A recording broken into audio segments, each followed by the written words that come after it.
Okay, ni Jumamosi tulivu kabisa ya Januari 24 mwaka 2026. Nikitumaini ubuheri wa afya kabisa popote pale ulipo ndani na nje ya Tanzania unapoitazama Smart Habari kwa ajili ya kupata taarifa mbalimbali za michezo na burudani, zikiwemo tetesi za usajili, makala pamoja na uchambuzi. Kama ni mara ya kwanza umejiunga nasi, ni kusihi usubscribe kisha ubofya alama ya kengele ili usipitwe na taarifa zetu pindi tu tunapoziweka hapa, na nikuombe radhi kwa wewe ambaye umekosa huduma yetu kwa takribani miezi mitatu iliyopita kutokana na changamoto mbalimbali zilizotokea katika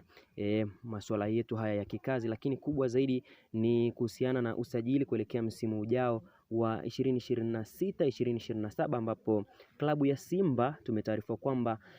wamekamilisha rasmi usajili wa kiungo mshambuliaji kutoka klabu ya Colombe Sport ya nchini Kameruni, na mchezaji ambaye anatajwa kujiunga na wekundu wa Msimbazi ni raia wa Jamhuri ya Kidemokrasia ya Kongo anayefahamika kwa jina la Ino Jospin Loemba mwenye umri wa miaka 21. Tumearifu kwamba usajili huu umefanyika baada ya klabu hiyo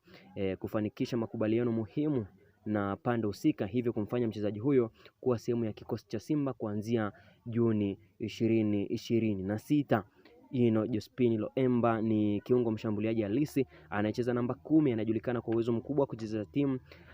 ubunifu wa hali ya juu, pasi za mwisho zenye macho pamoja na uwezo wa kufunga mabao akiwa nje ya box na kuingia ndani ya eneo la hatari. Ujio wake unatarajiwa kuongeza nguvu na ushindani mkubwa katika safu ya ushambuliaji wa Simba, lakini kwa usajili huu wa Januari uliopita inaonekana wameshindwa kunasa saini yake, jambo ambalo liwapelekea kurejea kwa mwamba Lusaka Clatous Chota Chama kutoka katika ile klabu ya Singida Black Stars, na tukifahamu kabisa Chama ana umri wa miaka 34, hivyo energy yake hairuhusu tena kuendelea kukaa Simba kwa muda mrefu. Wamemchukua kwa ajili ya kumalizia msimu huu, hivyo basi mwanzo wa msimu wa 2026-2027 watamsaini Jospin Loemba mwenye umri wa miaka 21, raia wa Jamhuri